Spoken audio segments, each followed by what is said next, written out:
Good evening, judges, ladies and gentlemen. Games. First, I would like to start my speech by asking you a question. Put your hands up if you like to play games. Okay, that's a lot of you. Okay, you put your hands down. So, you're not alone with this, because it seems like the youth of today also like to play games. In fact, they like to play games so much that it has become a global addiction. But don't worry, today I'm not here to lecture you about how the world has come crashing down because people are addicted to games, because we don't know that. Or I'm not going to be telling you about all the scientifically proven ways to improve your game addiction, because we all know that you can just search online and find out the click of a button. Today I'm here to share a journey. I'm here to share a journey about someone who overcame their addiction to gaming. And that person is me. So you may be thinking, what? Jeslyn plays games? Yes, I do. I did. Because, why? I could defeat monsters I never thought I could.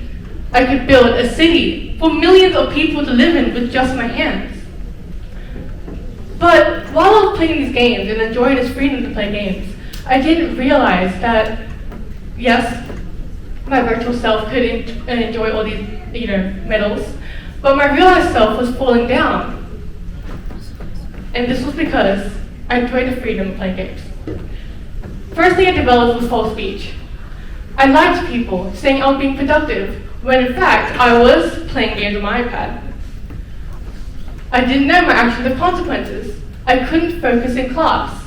So much so that I didn't realize that my eyesight started to get worse and worse, and I couldn't read stuff on the whiteboard. I became more and more antisocial because my only friends were in the gaming world. I lost connection with my family and friends. And most importantly, I lost time. I lost time during my youthful age to grow my wisdom, morality, and diligence.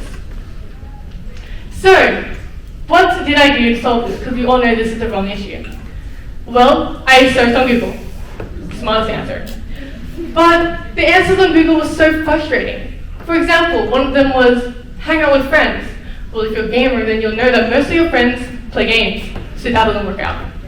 Another one was delete the game. We live in a society where it's freedom, so just download it on the internet, you're back to gaming. So what I realized was, well, I'm asking myself the wrong question.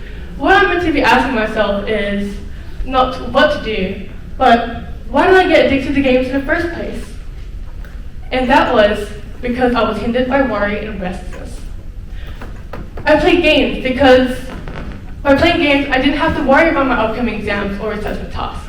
I didn't have to worry about making friends because the gaming world gives you friends instantly. And I didn't have to worry about the future because gaming was a distraction I didn't have to focus on.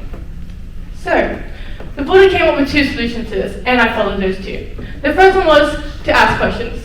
Ask questions about your worries. Don't just neglect them. Ask, okay, why am I worried about it? And what can I do? So, for example, school assessment tasks are really hard. Well, don't just say, nah, playing games is easier. Say, why am I finding it hard? If it's your assessment task, then maybe you have to ask the teacher a question. If you have an exam coming up, then maybe make a study plan. And sometimes, what if those problems are too hard to solve? Well, this leads me to my second solution. Associate with those mature in age and experience. And as we know, those are our parents and our teachers. By me associating with them, they got to share their wisdom, and they solved my solutions, my problems. What they also know is that sometimes the only way to stop a freedom is to restrict it. So they helped me by putting a time limit on devices. Yes, I know, shocking or really scary, but because of that, I grew to know that I didn't have to rely on games to be relevant in the world. And thirdly, there are benefits to games, as we know. They give you achievements, it makes you succeed. So my teachers showed me that I can find that in my studies. So instead, I focused on my studies. Okay, of course I know, because I used to be a gamer, I know it's hard to start. I know it's hard to let go of that platinum gold that you worked so hard for, or that really hard level that you try to succeed in for months. But we need to realize that that's not reality. And once you realize that and follow these solutions, freedom is not to say I can play a game, but see this. Yes, thank you.